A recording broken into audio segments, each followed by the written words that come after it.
Hello, everybody, and welcome to yet another edition of the Middle Georgia Spotlight. I'm your host, Jack Ellis. Thank you so much for joining us. We're very pleased to have him in the Spotlight this week. He's always in the Spotlight. He's on TV all the time. You see him. But on the Spotlight here, on the Middle Georgia Spotlight, Pastor Edwin Mack, Dr.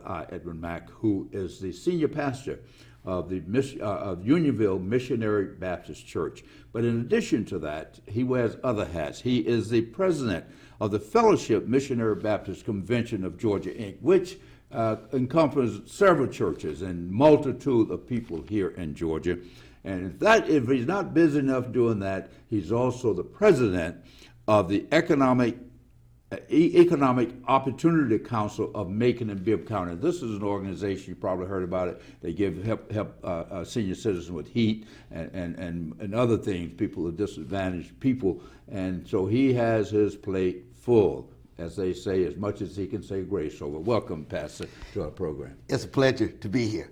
Well, first of all, I'm going to let the audience in on a little something that I happen to know, that you are not only doing this, but you're celebrating your 37th anniversary of the senior pastor of the Unionville Missionary Baptist Church. 35 years. 35, okay. 35. I see I'm projecting. All right. You're speaking into the future. Yeah. Yes, this marks, the first Sunday in June, marked my 35th year as pastor of Unionville Missionary Baptist Church. Unionville churches gazing upon 156 years of longevity here in the city of Macon, and I've been fortunate to serve for the last 35 years as its pastor. Now, you said 150 years. Obviously, the name says it all. Unionville Missionary Baptist Church, even though you're not physically located in Unionville, right, but Unionville is still in the heart and soul Absolutely. Of the church. Right. See, we focus more on the body than the building. The building is not the church. The body is. We moved the building, but the body still remained intact. And we're thankful since 1994, we relocated from 1610 Pioneer Avenue to 3837 Houston Avenue. And I do believe that was divinely inspired by God. God knew that there needed to be an Ezekiel in the dry bones of South Macon, and we feel that we are one of those Ezekiels that are out there doing the work of God. Well, not only that, but I want to, when I was mayor, of course, you were already there, but I want to commend you for being in South Macon, for making investment in South Macon, because South Macon, a lot of people had written South Macon off. It was a place that not to go. The supermarkets left, the banks left, and a lot of other things left, but there's a lot of people there. But you went in and put your stake down, if you will, and your flag, and said, this is where we will do our ministry. We didn't see the larger scope of things, but when you walk by faith, you have enough sight on what you're doing that it helps you move in the direction the Spirit is leading you. We would not know that when we arrived in 1994, things were more on an upbeat, whereas it started to change 5, 6, 7 years thereafter, as you said, when businesses started to dissipate, the climate changed, and etc. But we believe that is the reason God led us there, because we still feel that we are a beacon light on Houston Avenue. I think that our church, its property, its face, gives hope to a hopeless community. And we've seen some great things happen. Sidewalks were put in. As you know, you and I worked together to make that happen. Drainage system was improved, whereas heavy rains like this week would actually stall a car out. We have that problem anymore. South Macon is a mobile community. Most folks don't own cars. The sidewalks gave them the leverage to be able to walk down the street to the corner store comfortably, not having to worry about maybe being hit by a car if they could stay on the sidewalk and everything stay great. We feel that we have made an impact, but we also know that there's a greater impact to be made. You know, when you speak of South Macon, we won't get to other things. Like I said, we're on 30 minutes, and I want so many things we have to cover, but because we are in South Macon, and you're within walking distance of two of the major housing projects, so people can get to your church, and there are other apartments around there, so you minister to that community where you find yourself now. Absolutely. It's been an ongoing ministry to them, because we believe that was our purpose for being there. I use much the story of Ezekiel, who was summoned to go in a vision to a valley of dry bones and to preach to those dry bones. And the effectiveness of the preaching caused the bone to become alive. And then they reconnected with each other in the proper place. Wrist and hand, shoulder and elbow. And we believe, even now we believe, that the power of God is going to allow that to be manifest even in South Macon. You know, one of your members, when I say one of your members, one of the members of your organization, one of your fellow pastors, Pastor Stanley, was on our program just at the beginning of COVID last year. And he spoke about how worship service has changed. Sure. Now we've had this was at the beginning of it. Now we've had a year, 3 or 4 months on our belt. How has it changed not only you in your ministry, but how you minister? It has changed. I would like to be quoted as saying, worship will never be the same after COVID-19, because it changed us from our norm. And could that be some of why God allowed that? Because we can become complacent to a degree. We can become, let's say, traditionally bound. I believe that tradition had its time, but tradition also had its place. So COVID coming in, we're having to have to close the doors of the church from in public worship. We closed the doors, but we didn't close hearts. The truth be told, we opened more hearts because we went to the mechanism of streaming, which actually means I'm preaching to more people on Sunday now than I were 2 years ago. I have more people at Bible study now than I had 2 years ago. Online, virtually. Absolutely. And not that our numbers were low prior to that, but they are much more improved now. I'm a different preacher now. I'm a different pastor now. Our members are different members now because the Spirit of God has done something in a time that some would probably think it would not happen because we're so away from our norm.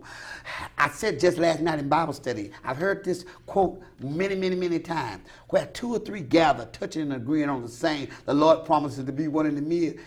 COVID brought that to reality. Because, you know, streaming, we could only allow 5 or 6 folks to come in to help us produce the worship service. And what an amazing experience. And it gets better each week. I'm just thankful that I was able to be used at this time. And I've seen the power of God like never before. And not that I have never seen it, but I've never seen it as it is now. Yeah, lives are being changed. People are joining the church every Sunday. We still extend the invitation at the end of worship. We say to them, there's a number on the screen. Call the number. There's a live person that's going to answer the call. They're going to walk you through the plan of salvation. Next week, there will be someone from the church that will call and follow up with you to make sure that you're in place and to direct you on how we're going to minister to you during this COVID-19 experience. It's been an awesome experience. And it leads into our Bible study lesson, which is, can good come out of evil? So we believe that this is a form of a plague, COVID-19. So we don't give it grace. But what we have been able to see, that even in the worst time, in a bad time, some good has come out of it. We've learned how to appreciate each other much better. We've learned that some of the things we thought we had to have, we don't necessarily have to have it, because life is more valuable than any other thing. That we should not have possession, but we should possess life. Mm-hmm.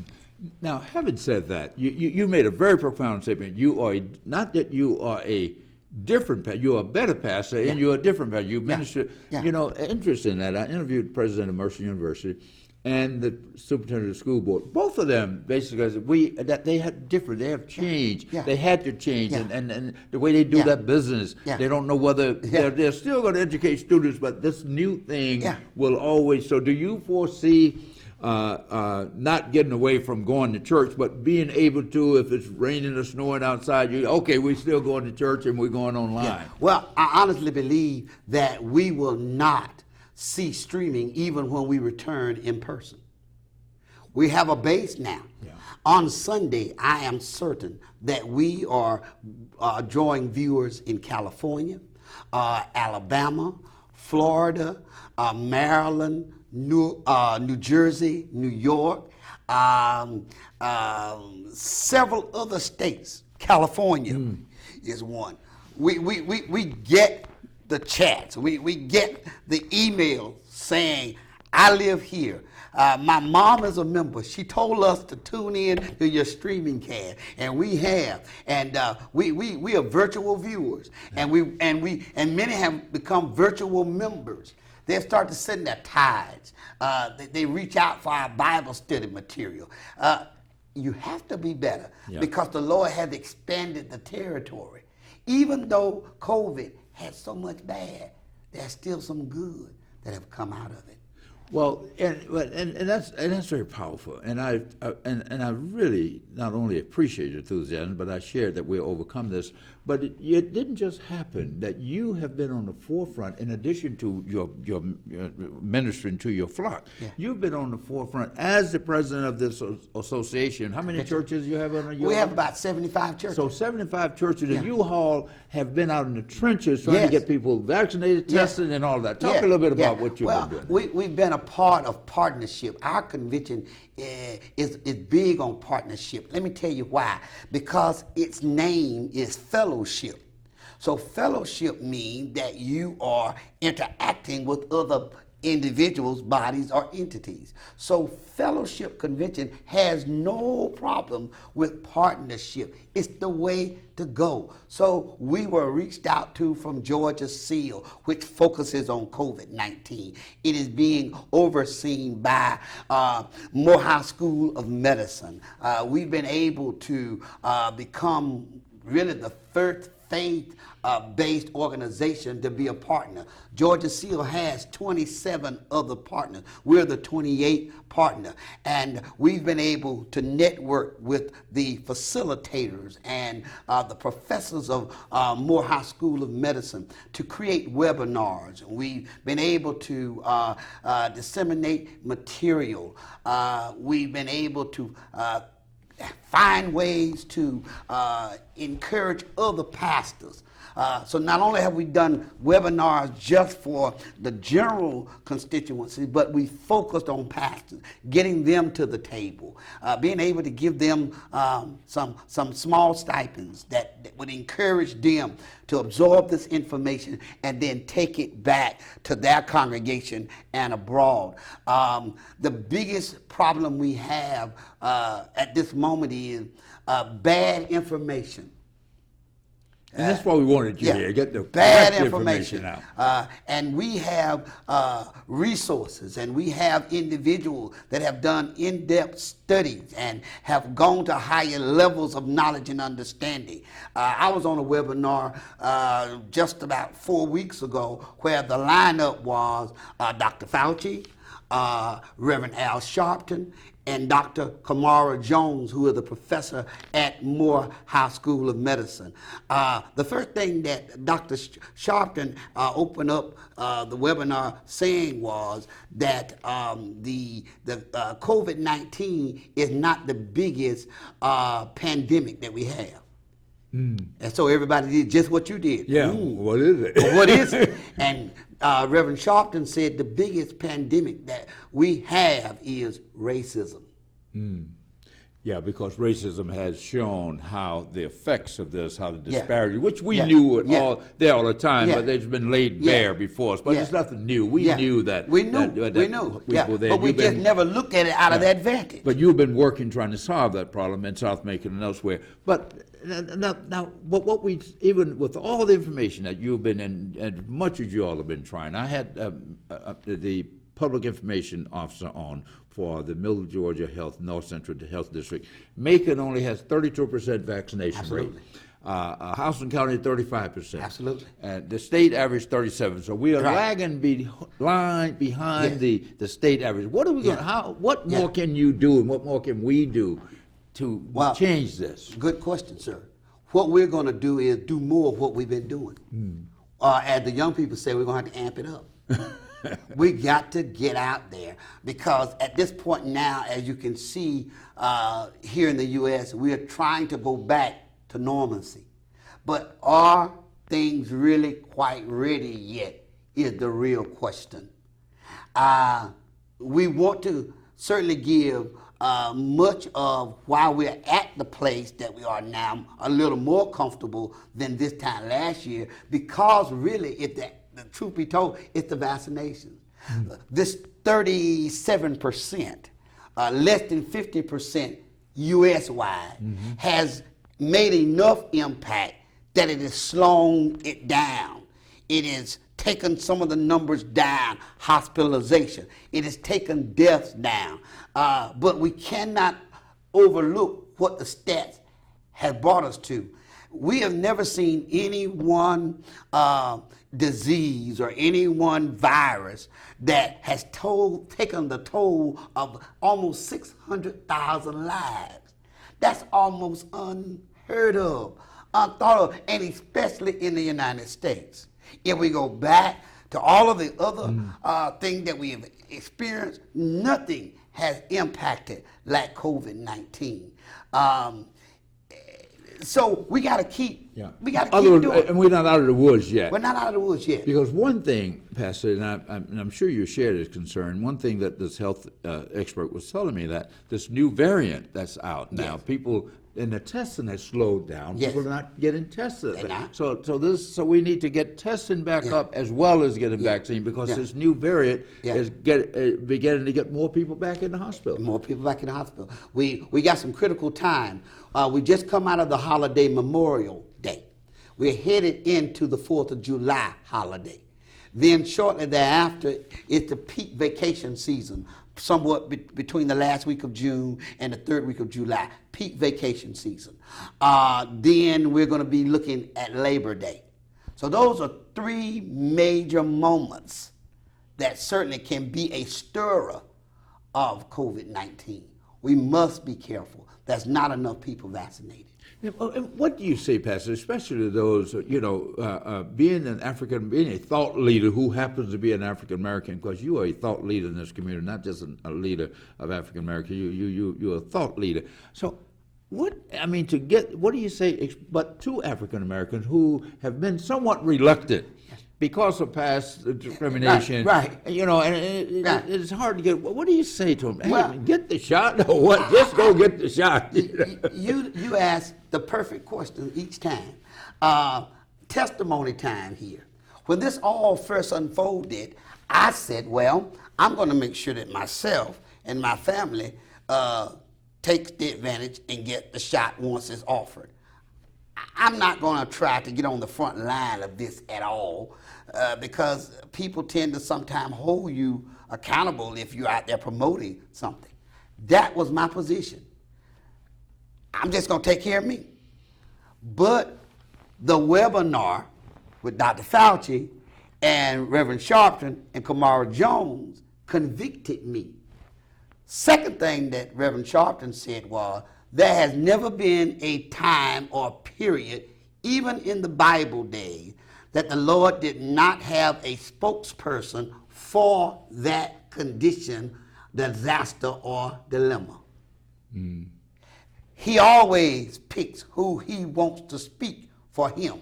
He has the rights because he's sovereign God. And he always called on his prophets, his preachers, his evangelists. I'm a preacher and I'm a pastor. I got convicted. So that's why I eagerly started saying yes. And what are we to say? We're to say to them, one, they say, well, we don't know what's in the shot. I say, well, people take chemotherapy and radiation every day. They really don't know what's in it either. But once you've been diagnosed and prognosed at having cancer, and they say this is the form of treatment, most folks say, let's get it started. It's the same thing. We don't know what's in Tylenol. We don't know what's in Bayer aspirin. But when our head starts to pound, you start asking somebody, do you have an aspirin? Do you have a Tylenol? Or the old folk will say, do you have a goodie pound? Yeah, I forgot about that. And you don't know. Yeah. What's in that? Yeah. And you're right. And I had to, just for a personal thing, I had this conversation with one of my fellow Vietnam veterans that they say he's not going to get the shot, man.